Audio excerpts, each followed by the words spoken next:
할렐루야. 예수 그리스도 이름으로 하나님 말씀 증거하겠습니다. 우리 다 같이 하나님 말씀 마태복음 13장 36절부터 50절까지 말씀을 다 같이 찾겠습니다. 하나님 말씀 마태복음 13장 36절부터 50절까지 말씀을 저와 여러분이 한 절씩 교독하도록 하겠습니다. 36절. 이에 예수께서 무리를 떠나사 집에 들어가시니 제자들이 나와 가로되 밭의 가라지의 비유를 우리에게 설명하여 주소서.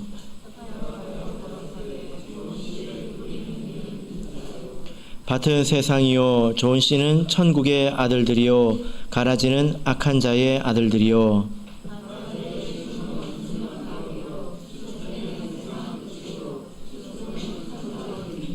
그런즉 가라지를 거두어 불에 사르는 것 같이 세상 끝에도 그러하리라.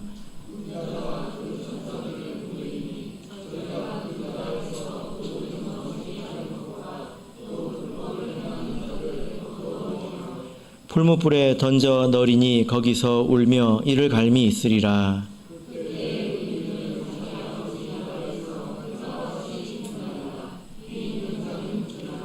천국은 마치 밭에 감추인 보화와 같으니 사람이 이를 발견한 후 숨겨두고 기뻐하여 돌아가서 자기의 소유를 다 팔아 그 밭을 샀느니라.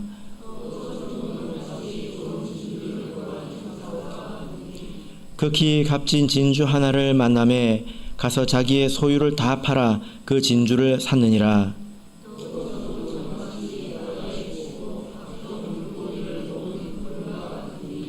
그물에 가득함에 물 가로 끌어내고 앉아서 좋은 것은 그릇에 담고 못된 것은 내어 버리느니라.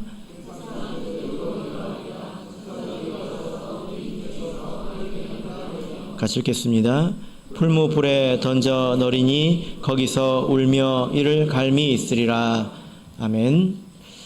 네, 오늘 이 시간은 먼저 가라지를 거두어 묶으라 라는 제목으로 하나님 말씀을 증거하겠습니다.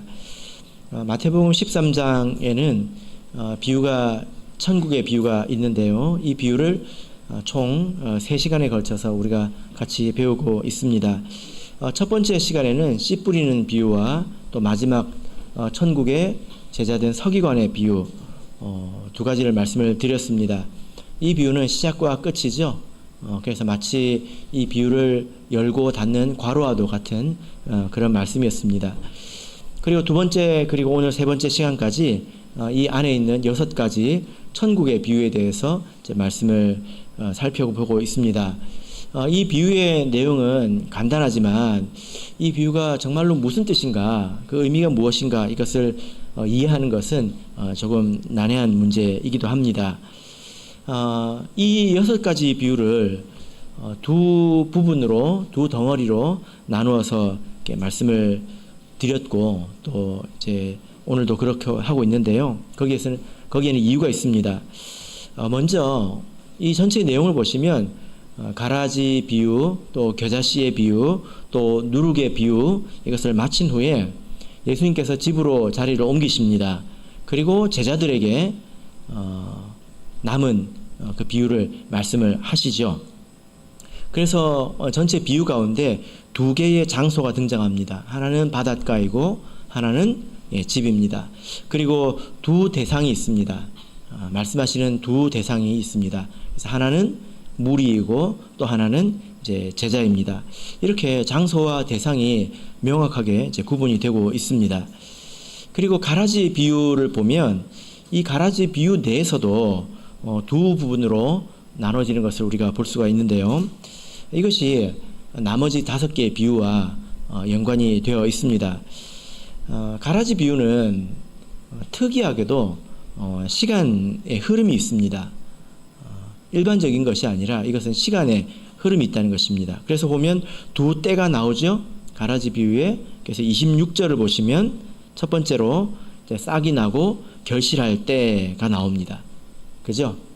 그리고 30절을 보면 추수 때가 나옵니다. 만약에 여러분께서 벼농사를 지으신다면 다른 사람에게 설명할 때 몇 대로 나눠서 설명을 하실 것 같습니까? 근데 여기서 보면 예수님께서 이렇게 싹이 나고 결실할 때, 그리고 추수할 때, 이렇게 두 때를 말씀하고 계십니다. 이 두 때는 분명하게 언제인지 기록이 되어 있는데, 예수님께서 씨를 뿌리실 때, 그리고 세상 끝 말세까지입니다. 그래서 이 비유는 약 2000년 정도의 그 긴 시간의 흐름이 있다는 것입니다. 2000년의 시간을 이제 포괄하고 있죠. 이 긴 시간을 두 때로 나누어서 이렇게 말씀을 하고 있습니다. 그리고 이 가라지 비유를 보면 이 두 때에 두 종류의 일꾼이 나옵니다. 자, 그래서 싹이 나고 결실할 때는 누가 나오죠? 27절을 보면 종들이 나오죠. 종들. 근데 이 종들에게 주인이 한 명령이 있습니다. 그 명령이 뭘까요? 그 명령은 가라지에 대한 명령입니다. 만약에 우리가 농사를 이렇게 짓는다면, 인부를 부린다면 시킬 것이 많잖아요. 오늘 이 말씀 가운데서 그 종들에게 하신 말씀을 보면, 종들에게 하신 명령은 가라지에 대한 명령밖에 안 나와요. 그죠? 그 명령이 무엇입니까? 29절 보면 가만두어라, 이게 명령입니다. 종들에게는 가만두어라 라고 했죠. 물론 종들이 이 일만 하지 않았을 겁니다. 근데 이 비유에서는 이게 핵심이라는 거예요. 가만두어라, 이게 핵심이라는 것입니다. 그런데 이제 이후에 두 번째 결실의 때는 어떤 일꾼이 등장합니까? 추수 때에는 추수꾼이 등장하죠. 그죠? 이들에게는 어떻게 명령을 하셨을까요? 30절을 보시면 여기 추수 때에 내가 추수꾼들에게 말하기를, 이렇게 이제 명령을 하고 계시죠. 뭐라고 하십니까? 가라지는 먼저 거두어 불사르게 단으로 묶고 곡식은 모아 내 곡간에 넣으라. 그래서 종들에게 하신 명령과 추수꾼에게 하신 명령이 다 가라지에 대한 것이라는 겁니다. 그리고 이 두 가지의 명령이 다르다는 거예요. 그죠? 자, 중요한 점은, 또 이 비유를 우리가 살펴볼 때 중요한 점은 38절을 보면 이 좋은 씨는 천국의 아들들이고, 그리고 가라지는 또 악한 자의 아들들이다, 이렇게 말씀을 하고 있습니다. 여러분, 2000년을 사는 사람이 있을까요? 지금 이 예수님의 때에 이것을 이렇게 심어가지고 2000년 뒤에 이걸 거두지 않습니까? 이것이 천국의 아들들이라면 2000년 전에 예수님께서 심어놓으신 사람이 이제 2000년 뒤에 추수가 되는 그런 일이 있냐는 거예요. 그래서 이 말씀을 우리가 잘 이해해야 합니다. 안 그러면 우리가 오해할 수 있습니다. 좋은 씨는 복음을 말합니다. 예수님의 틀림없는 말씀을 말하죠. 이것을 받아들인 사람이 천국의 아들들이 되는 것입니다. 그래서 사람이 없으면 말씀이 없어요. 가라지도 마찬가지죠. 거짓, 마귀의 사상도 마찬가지입니다. 여러분, 코로나가 없는 곳이 궁금하십니까? 한 가지 알려드릴까요? 사람이 없는 데 가면 됩니다. 코로나가 없어요. 진리와 비진리도 다 사람을 통해서 전달이 되죠. 가라지는 악한 자의 아들들이지만 이것은 본래 거짓과 마귀의 사상을 말합니다. 이것을 받아들인 사람이 곧 마귀의 아들들이 되겠죠. 이런 그 이해의 과정이 없이 그냥 가라지를 그냥 사람이다, 이렇게 이해하게 되면 우리가 조금 더 생각해 보면 우리가 해결할 수 없는 오해에 빠지게 됩니다. 어떤 오해를 하게 될까요? 여러분, 혹시 나는 가라지가 아닐까? 이런 생각 해보신 적 있으십니까? 지금은 내가 정신 차리고 있는 것 같지만 사실 나는 가라지일지도 몰라. 왜냐하면 가라지를 심었는데, 한번 생각해 보세요. 콩을 심었는데 너는 팥이야, 팥이야, 팥이야, 이러면 이게 나중에 팥이 되는 게 아니잖아요. 그죠? 그래서 이걸 잘못 생각하면 괜히 운명론 같이 이상한 운명론 같은 데 빠지게 된다는 것입니다. 그래서 막연하게 불안해해요. 그럴 필요가 없습니다. 나는 가라지로 뿌려진 것이 아닌가, 그렇게 생각할 필요가 없습니다. 내가 진리를 가지고 있으면 되는 거죠. 그죠? 이것이 핵심적인 내용이었습니다.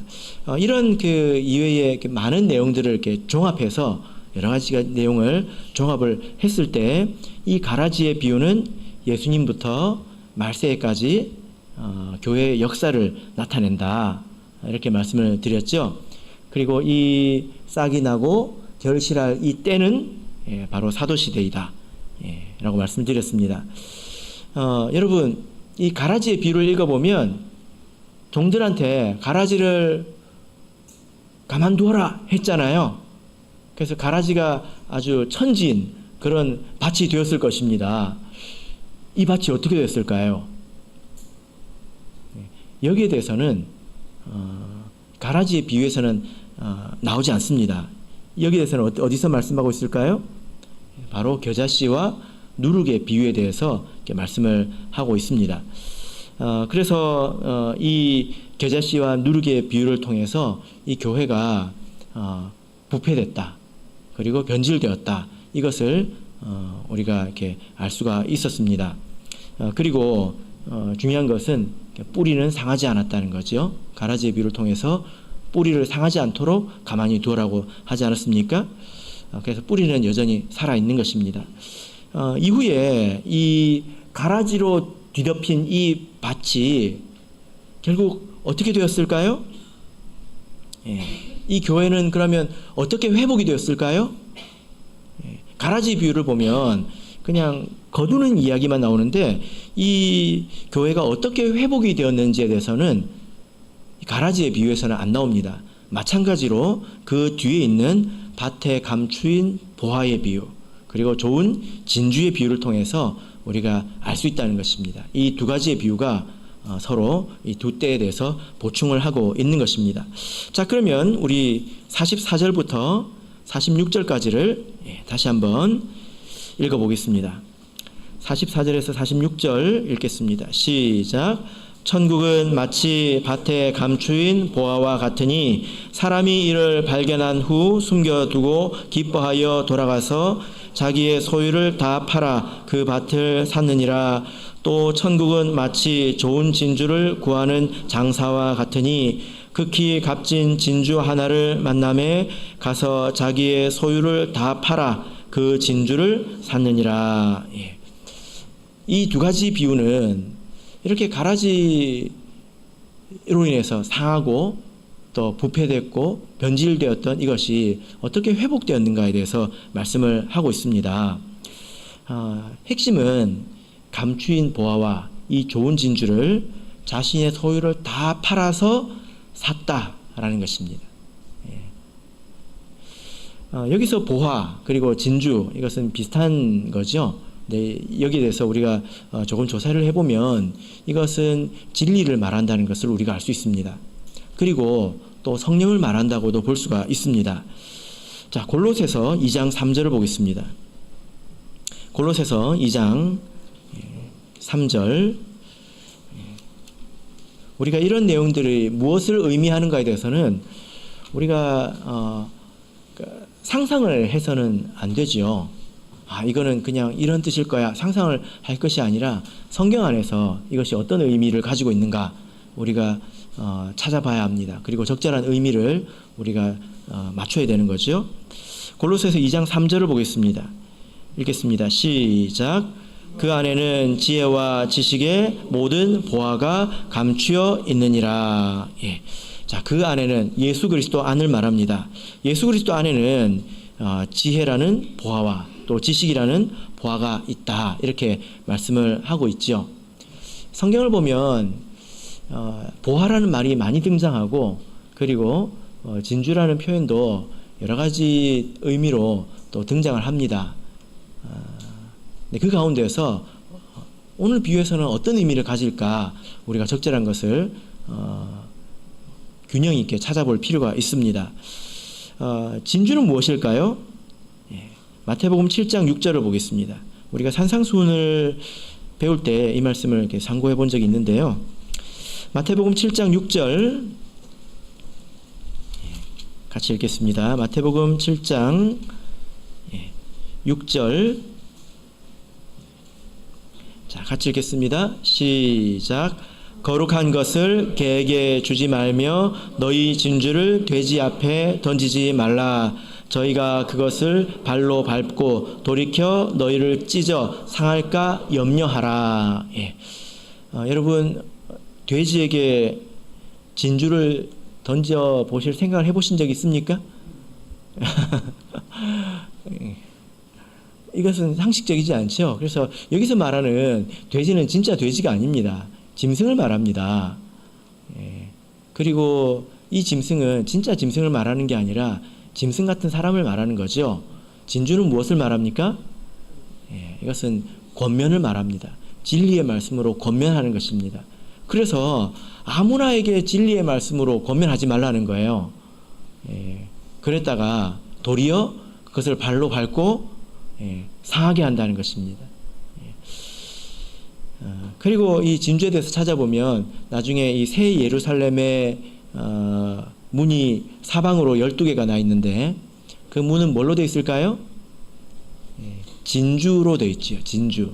진주문입니다. 그래서 이 새 예루살렘 안으로 들어오는 것도 반드시 진리를 통해서 된다는 것을 의미하고 있습니다. 여러분, 이 보화가 밭에 감추어져 있지 않습니까? 이 보화가 밭에 감춰져 있잖아요. 이것은 마치 이 곡식의 뿌리가 땅 속에 이제 숨어 있는 것과 같습니다. 그러면 이 땅 속에 숨어 있는 그 뿌리 그리고 이 보화가 어떻게 밖으로 나오게 됐을까요? 오늘 말씀에서는 뭐라고 말하고 있습니까? 모든 것을 팔아서 산 사람이 있다는 것입니다. 모든 것을 팔아서 산 사람이 있기 때문입니다. 우리가 이것을 생각할 때 우리가 주의해야 될 점이 있는데 내가 모든 것을 희생해서 무엇을 했다라고 하는 것은 사람의 공로이죠. 내가 무엇을 했다. 이것은 공로라고 합니다. 공로가 있다고 해서 우리가 반드시 구원받는다 이렇게 말할 수는 없습니다. 그죠? 성경에도 보면 많은 예들이 있습니다. 구원과 상관없는 이방인들이 하나님의 뜻을 이루는데 기여하는 것을 볼 수가 있습니다. 심지어 요나의 이야기를 보면 물고기도 하나님의 그 사용을 이렇게 받지 않습니까? 공로와 구원은 다릅니다. 이 개념을 우리가 분명히 가지고 있어야 합니다. 지금 2명의 신학생이 아프리카에서 선교 실습을 하고 있는데 지금 아프리카에 어떻게 우리 참예수교회가 생겼을까요?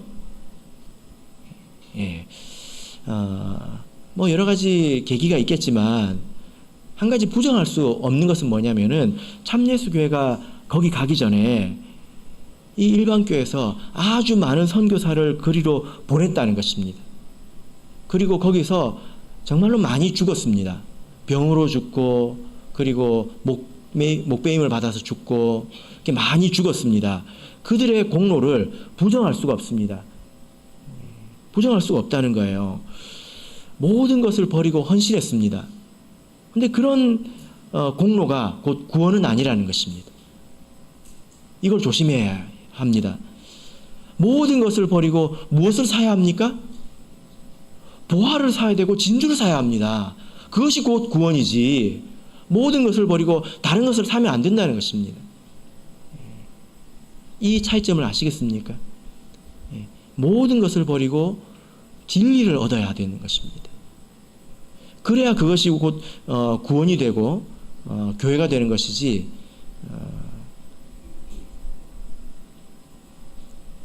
조금 다른 공로도 있습니다.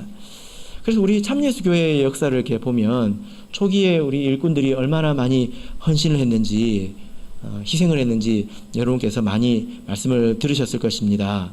많은 일꾼들이 그리고 우리 성도들이 이 신앙을 얻기 위해서 진리를 얻기 위해서 얼마나 많이 희생을 했는지 여러분 들으셨죠? 그래서 많은 일꾼들이 안정적인 그런 일자리들을 내려놓고 버리고 말도 안 되는 희생과 헌신을 한 것을 여러분 들어보신 적이 있으실 겁니다. 이것은 각 지역마다 이제 마찬가지인데요. 아프리카에서 제가 한 가지 들은 이야기를 말씀드리자면, 아프리카는 기독교 천국입니다. 정말 그렇습니다. 기독교 아니면 무속신앙인데요. 그곳에 가면 뭐 이제 이슬람도 있지만, 어떤 그 사람이 원래 주교였습니다. 주교라는 단어가 별로 익숙하지가 않죠. 근데 이분이 직업이 뭐였냐면 재봉사였어요. 재봉사. 바느질하는 재봉사였습니다. 근데 뜻한 바가 있어가지고 자기가 교회를 세웠어요. 그럴 수 있잖아요. 자기가 그냥 자기 스스로 나는 목사야 라고 생각하고 자기 돈 가지고 교회 세우고 자기 열심히 전도해가지고 자기 교회를 채웠다는 것입니다. 그렇게 우리나라도 할 수 있습니다. 누가 따지지만 않는다면. 그런데 그분이 좀 요령이 있었는지 교회가 잘 되었습니다. 그래가지고 교회를 몇 군데 더 냈습니다. 이렇게 표현하면 좀 웃기죠. 근데 혼자 다 설교를 할 수가 없잖아요. 그래서 자기가 목사를 뽑았어요. 그러면 자기가 이제 주교가 되는 거예요. 목회자 위에 있는 주교가 되는 것입니다. 한 번은 우리 그 교회에 이제 목사와 그 주교가 있을 때 우리 참예수교회 목자님이 초청을 받아가지고 거기로 갔습니다. 가가지고 설교를 했는데요. 그 주교가 진리를 듣고 거기에 매료가 됐습니다. 진리의 말씀을 듣고 매료가 됐습니다. 그래서 어떻게 했을까요? 어떻게 했을까요? 자기 교회를 그대로 두고, 그죠? 그리고 자기는 여전히 주교이고 자기 밑에 여전히 목사를 두고 그리고 진리를 탁 받아들이고, 이렇게 할 수 있을까요? 이렇게 할 수 있을까요? 될까? 안 될까? 예. 그렇게 해서 성령을 받을 수 있을까요? 그렇지 않습니다. 감사하게도 제가 듣기로 그분이 이 주교가 된다고 하는 것은 일을 안 해도 먹고 살 수 있다는 거예요. 그죠? 그런데 그분이 그것을 다 내려놓고 지금은 주교에서 형제가 되었습니다. 형제가 되었고 많은 어려움이 있었지만 지금은 밭일을 하면서 살고 있대요. 이분도 자기가 진리를 얻고 또 영생을 얻기 위해서 모든 것을 이렇게 내려놓은 그런 분이지 않습니까? 이렇게 해야 구원이 있다는 것입니다. 모든 것을 버리고 제가 진리를 얻어야 된다 이렇게 말씀을 드렸는데요. 왜 아까 제가 이제 그런 질문을 했냐면, 내가 여전히 주교이고 내가 여전히 이제 목사들을 거느리면서 참예수교회 그대로 다 이렇게 받아들이면 안 될까요? 그 왜 안 됩니까? 여러분 여기서 보시면 모든 것을 버리고 보화를 사야 된다고 했는데, 어떤 사람이 밭에 감추인 보화를 보고 자기 전 재산을 팔아서 보화를 살 수 있을까요? 그럴 수 없습니다. 무엇을 사야 합니까? 자, 13장을 다시 보겠습니다. 이 사람이 산 게 보화를 산 게 아니에요. 무엇을 샀을까요? 몇 절입니까? 자, 44절. 44절 읽겠습니다. 44절 읽겠습니다. 시작. 천국은 마치 밭에 감추인 보화와 같으니 사람이 이를 발견한 후 숨겨두고 기뻐하여 돌아가서 자기의 소유를 다 팔아 보화를 샀느니라. 아니죠? 밭을 샀습니다. 그래서 밭과 보화는 이런 귀속의 관계가 있습니다. 여러분 한번 생각해 보세요. 밭에 숨겨진 보화가 있습니다. 어떤 사람이 전쟁통에 이렇게 숨겨놨을 거예요. 땅을 사고 팔고 몇 번이나 사고 팔고 하면서 그게 내 땅이 되었습니다. 어떤 사람이 와가지고 돈 줄 테니까 그 보물을 나한테 팔라고 그러면 내가 팔까요? 안 팔죠. 그렇게 살 수가 없습니다. 살 수 있는 방법은 밭을 사는 것입니다. 밭과 보화는 이런 귀속의 관계가 있다는 것입니다. 모든 사람이 이렇게 자기 모든 것을 버리고 진리를 얻은 것은 아니죠. 그렇지 않은 사람들도 우리 역사를 보면 많이 있습니다. 아프리카 이야기를 하나 더 좀 해드리자면 케냐라고 하는 나라 아십니까? 예, 케냐 하면 뭐가 생각나십니까? 예, 예. 더블 A 커피가 생각나십니까? 예, 케냐의 첫 성도가 영국에서 그 회계사를 하던 그런 이제 분이었다고 합니다. 이분도 영국에서 우리 참예수교를 통해서 진리를 이제 깨닫고 굉장히 좋아했습니다. 그리고 자기 본국으로 돌아가서 이제 수고를 했지요. 근데 나중에는 이것을 사업으로 여겼습니다. 사람들이 점점 많아지니까 이것을 사업으로 여겼습니다. 신도가 굉장히 많아졌거든요. 근데 그분이 그러다가 결국에는 어떻게 됐습니까? 결국 교회를 떠나고 도리어 교회를 핍박하는 그런 사람이 됐는데요. 이분이 젊어서 돌아가셨습니다. 근데 왜 돌아가셨냐면 집에 불이 났대요. 그렇게 돌아가셨습니다. 너무나 안타깝죠. 그래서 우리가 이런 것들을 통해서 한 가지 생각해 볼 수 있는 것은 우리가 믿음을 얻고 또 믿음을 이렇게 지키기 위해서는 우리가 모든 것을 내려놓고 버리는 그런 마음이 있어야 합니다. 그래서 예수님께서 뭐라고 하셨습니까? 마태복음 19장 29절을 보겠습니다. 이것은 예나 지금이나 마찬가지죠. 마태복음 19장 29절, 마태복음 19장 29절 자, 읽겠습니다. 시작. 또 내 이름을 위하여 집이나 형제나 자매나 부모나 자식이나 전토를 벌인 자마다 여러 배를 받고 또 영생을 상속하리라. 예. 버려야 된다고 말하고 있지 않습니까? 이것은 마음에서 이렇게 내려놔야 된다는 것입니다. 이 가족이나 이런 자기의 소유로 인해서 혹은 자기의 권력 이런 것들로 인해서 구원을 잃어버린 사람이 사실 적지 않습니다. 조심해야 되겠죠. 이런 것을 내려놓고 비로소 보화와 진주를 샀을 때에 그 사람이 이제 지금의 추수꾼이라고 말할 수가 있습니다. 추수꾼에게 하신 명령이 뭐라고 했죠? 기억나십니까? 예. 자, 우리 30절을 다시 한번 읽어보겠습니다.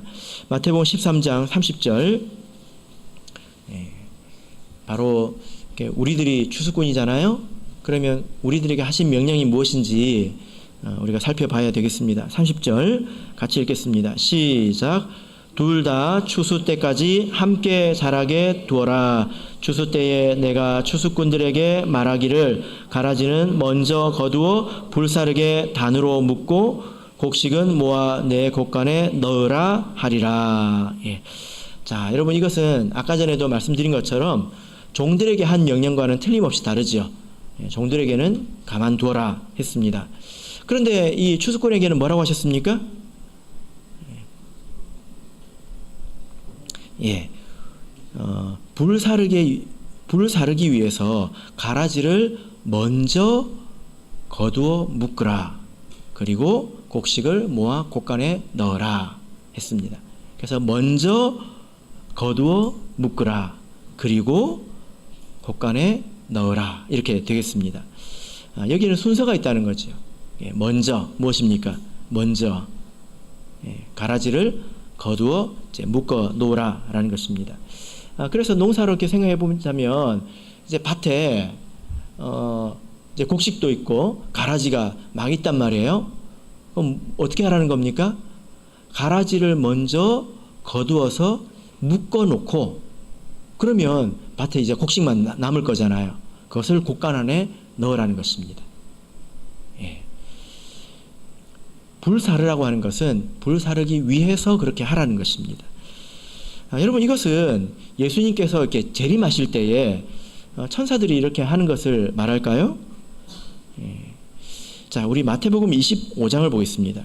자, 이 내용과 한번 비교를 해보시길 바랍니다. 마태복음 25장 31절에서 33절, 마태복음 25장 31절에서 33절 이 말씀과 한번 비교해 보시기 바랍니다. 이 추수꾼들에게 하신 말씀과 이 내용이 이제 같은 내용인가? 자, 31절 읽겠습니다. 시작. 인자가 자기 영광으로 모든 천사와 함께 올 때에 자기 영광의 보좌에 앉으리니 모든 민족을 그 앞에 모으고 각각 분별하기를 목자가 양과 염소를 분별하는 것 같이 하여 양은 그 오른편에 염소는 왼편에 두리라. 예. 자, 여러분, 이 말씀과 가라지를 거두어내는 것과 같다고 이렇게 볼 수 있을까요? 좀 비슷하죠. 이렇게 구분하는 것이니까. 그죠? 그런데 이 내용이 좀 다릅니다. 추수꾼들에게 이제 말한 것은 밭에 있는, 하나님의 밭에 있는 가라지를 걷어내라는 것입니다. 하나님의 밭, 이것은 교회를 말하죠. 천국 안에 있는 가라지를 걷어내라는 것입니다. 천국 밖에는 상관이 없습니다. 그죠? 예. 천국 밖에는 상관이 없습니다. 그래서 우리 교회 일꾼들이 외부에 있는 교회나 혹은 외부의 종교에 대해서 우리가 관여를 안 하잖아요? 그리고 관여를 할 수도 없지 않습니까? 그죠? 우리 밭도 아닌 저 밖에 가라지가 있는 것을 우리가 어떻게 합니까? 예. 그런데 이 마태복음 25장 이 비유를 보면 이 비유에 분별하는 대상이 누구일까요? 예, 모든 민족을 이제 그 앞에 모은다, 이렇게 말하고 있습니다. 그리고 이렇게 모으고 분별하는 것은 누가 하는 일일까요? 이 비유를 보면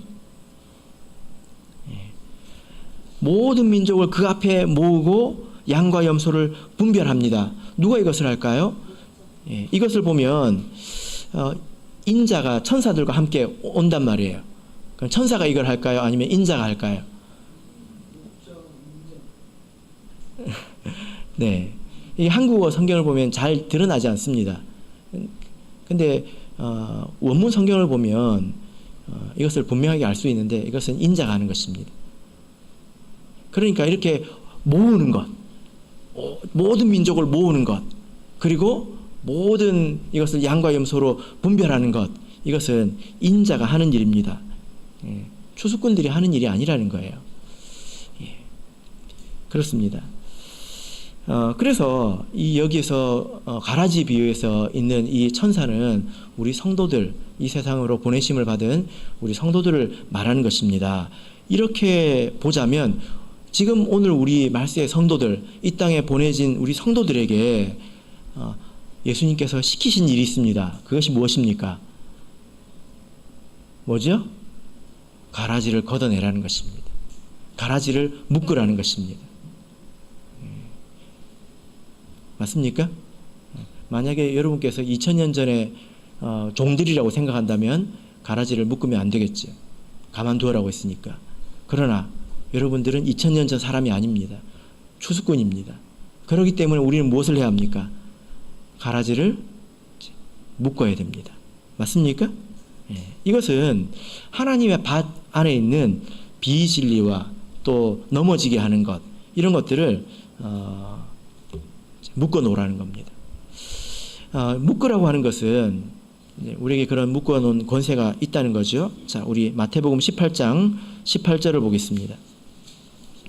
예. 마태복음 18장 18절.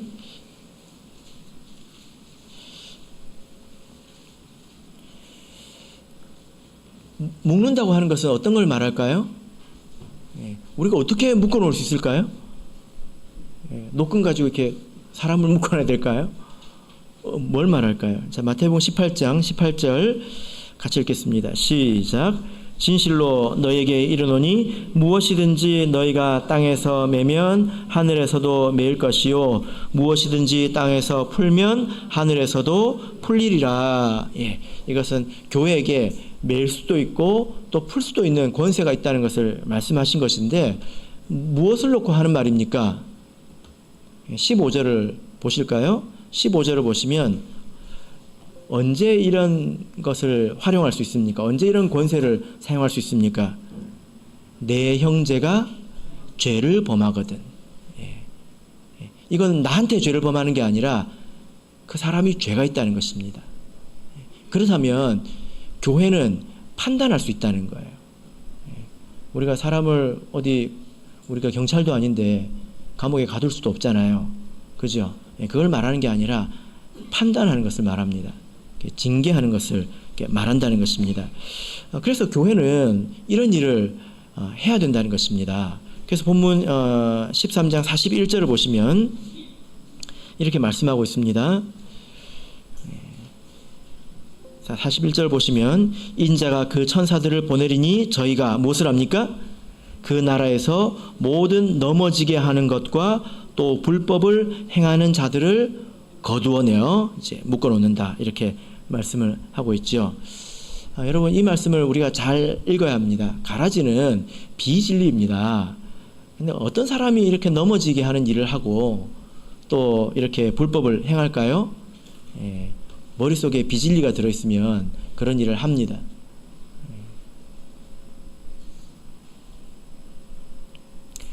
그래서 교회가 이런 일을 할 줄 알아야 되고요, 이런 일을 또 해야 합니다. 이것이 교회의 사명입니다. 교회는 그럴 수 있는 권세가 있습니다. 그죠? 그래서 우리가 사랑을 빙자해서 오해해서 교회의 악을 방치하면 다 썩을 수 있습니다. 정신을 바짝 차려야 돼요. 그것에 대해서 교회가 책임이 있다는 것입니다. 만약에 어떤 사람이 누룩이라면 어떻게 하는 것이 사랑입니까? 여러분 집에 이렇게 밀가루가 한 포대가 있습니다. 거기 누룩이 떨어졌습니다. 어떻게 하는 것이 사랑입니까? 누룩을 건져내야죠. 그죠? 이것이 사랑이지, 그걸 가만히 두는 것이 사랑이 아닙니다. 이것을 오해하면 안 되지요. 사실 이것은 아주 칭찬받을 일입니다. 계시록 2장 2절을 보겠습니다. 요한계시록 2장 2절을 보겠습니다. 자, 여기 보면 예수님께서 에베소 교회에게 전달하신 말씀이 있는데요.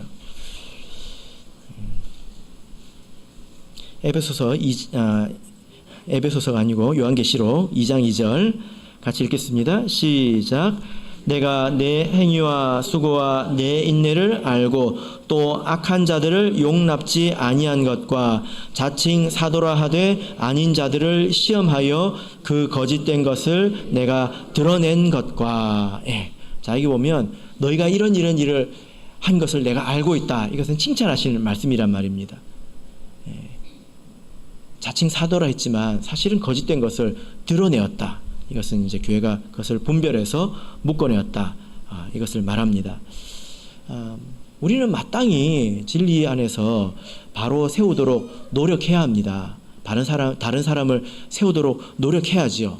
그런데 그 사람이 결국 누룩이라면 이것은 걷어내야 하는 것이 우리의 책임입니다. 이것이 추수꾼들이 하는 이야기이죠. 자, 이제 우리 마지막 비유를 보겠습니다. 마태복음 13장 마지막 비유를 보겠습니다. 자, 47절에서 50절까지 우리 다시 한번 읽어보겠습니다. 47절에서 50절 읽겠습니다. 시작. 또 천국은 마치 바다에 치고 각종 물고기를 모으는 그물과 같으니 그물에 가득함에 물가로 끌어내고 앉아서 좋은 것은 그릇에 담고 못된 것은 내어 버리느니라. 세상 끝에도 이러하리라. 천사들이 와서 의인 중에서 악인을 갈라내어 풀무불에 던져 넣으리니 거기서 울며 이를 갈미 있으리라. 자, 여기 보면 49절에 세상 끝이 나왔습니다. 가라지의 비유에도 세상 끝이 나왔죠. 나머지 마지막 천국의 비유, 세 번째 비유도 이 세상 끝에 관한 비유로 이제 말씀을 마치고 있습니다. 여기서 이제 그물을 이렇게 놓는 것으로 이렇게 말씀을 하고 있는데, 여러분 혹시 그물을 쳐보셨습니까? 그물 하면 어떤 그물을 생각하십니까? 인터넷에서 검색을 해보면 이렇게 이거 뭐라 그러죠? 투망이라고 하지 않습니까? 이렇게 그물이 막 예쁘게 쫙 퍼져서 날아가는 그걸 이렇게 사진을 딱 찍어가지고 거기에다가 이 말씀을 딱 적어놓고 그러거든요. 근데 사실 이 그물은 투망이 아니고 저인망을 말합니다. 이게 뭐냐면은 배 두 척에 그물을 길게 달아가지고 그물을 놓으면서 배가 쭉 벌리죠? 그죠? 그래가지고 싹 끌고 가지 않습니까? 그 배가 서로 만나죠? 그리고 그물을 싹 모읍니다. 그럼 그 속에 이제 고기가 가득 들어있죠. 그러면 그걸 올려다가 이제 육지로 올라갑니다. 왜 이렇게 말씀을 드렸을까요?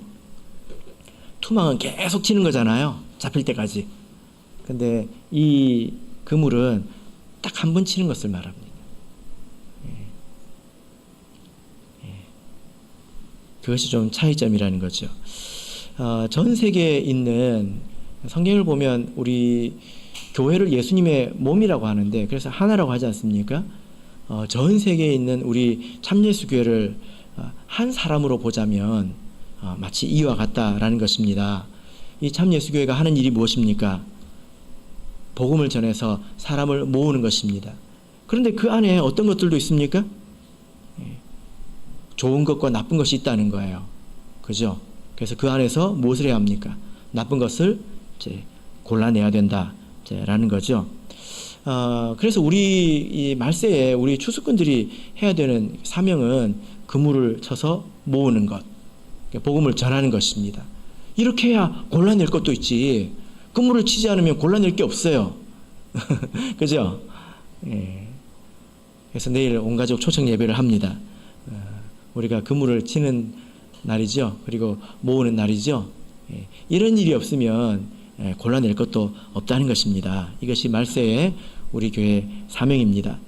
자, 우리 51절 읽어보겠습니다. 51절 읽겠습니다. 시작. 이 모든 것을 깨달았느냐 하시니 대답하되 그러하오이다. 예. 예수님께서 뭐라고 물으셨습니까? 이 모든 것을 깨달았느냐? 예. 여러분 이 모든 것을 깨달으셨습니까? 예. 깨닫는 게 뭐죠? 무엇이 깨닫는 것입니까?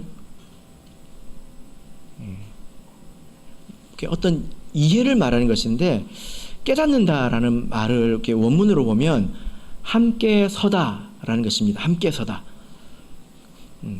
그래서 깨닫는 것은 어떤 새로운 지식이 이렇게 들어왔을 때에 기존의 지식과 어울리는 것을 말합니다. 새로운 것을 배웠는데 기존의 지식이 내가 믿고 있던 것이 허물어지면 안 된다는 거죠. 그죠? 다 함께 서야 된다는 것입니다. 이 천국의 비유도 보면 이 비유를 이렇게 이해하지 않고 그냥 교훈적으로 또 대략 이해할 수 있습니다. 아마 그런 이제 내용도 여러분께서 들어보셨을 텐데 그렇게 이해할 수 있습니다. 그러면요